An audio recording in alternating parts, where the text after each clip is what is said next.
After the Toyota Hiace and the Hyundai iLoad, Renault's Trafic has gained a heap of momentum recently in the medium van segment. It's followed closely behind by Ford's recently upgraded Transit Custom. Renault has made a heap of progress with its Trafic since its last update in 2015. But now Ford is hoping its revised Transit Custom will see it become a serious contender. The Ford Transit Custom impressed when it first arrived in 2014, with 6 airbags and stability control as standard.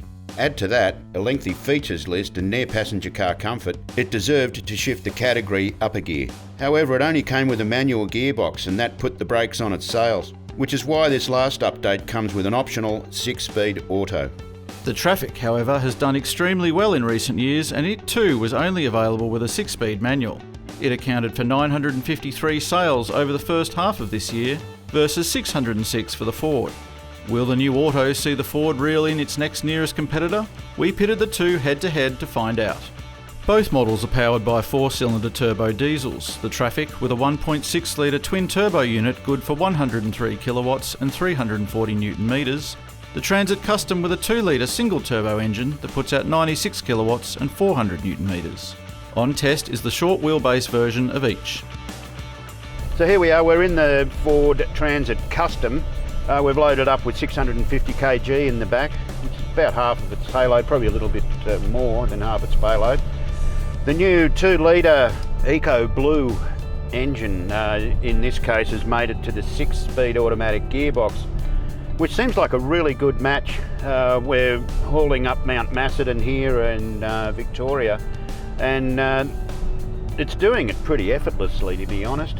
It's a wonderful package that even loaded, unloaded, it's very well balanced. The suspension is particularly good, even with the load on board. Overall, it's a very, very good package to drive. So this produces about 7 kilowatts more peak power than the Ford Transit, but it also produces significantly less torque.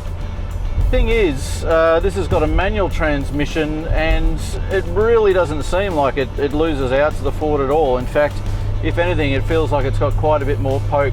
The manual transmission is the only transmission option for the Renault, which is going to hold back its sales somewhat, like it's held back the Ford Transit Custom. But I have to say, this manual is probably one of the nicest manual transmissions I've come across. Shifts really cleanly and smoothly, very light, and it's positioned just right where you want it. With 650 kg strapped down in each load bay, after 200 kilometres the Ford was sipping fuel at 10.9 litres per 100 kilometres versus 7.7 litres per 100 kilometres for the Renault. The Ford's load bay comes standard with a full bulkhead, a sturdy floor liner, 8 tie-down points, 2 lights, a 12-volt outlet and grab handles at the side and rear. The Renault, on the other hand, still scores a solid bulkhead with large window and excellent lighting, but no floor liner and only lower sidewall protection. Ford quotes a maximum payload of 1,035 kilos for this model compared to 1,237 kilos for the Renault. Braked towing limits are 1,800 kilograms and 2,000 kilograms respectively. Of course, front of mind for prospective owners will be each van's total cost of ownership. To that end, the Renault comes with a 3-year 200,000 kilometre warranty with 3 years of roadside assistance and 3 years of cap price servicing. Service intervals are every 12 months or 30,000 kilometres in a vehicle retailing for $37,990 plus on roads. It's a similar story for the new Eco Blue powered Transit Custom, but the Ford doesn't come with cap price servicing and it retails for $42,440 plus on-road costs. So who wins out between these two European-built medium-sized vans? The Ford has got a comprehensive features list and now has the option of automatic transmission.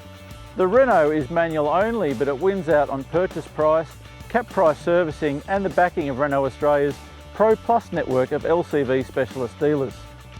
It's a close call, but for this shootout, we're handing it to the Renault Trafic by a nose.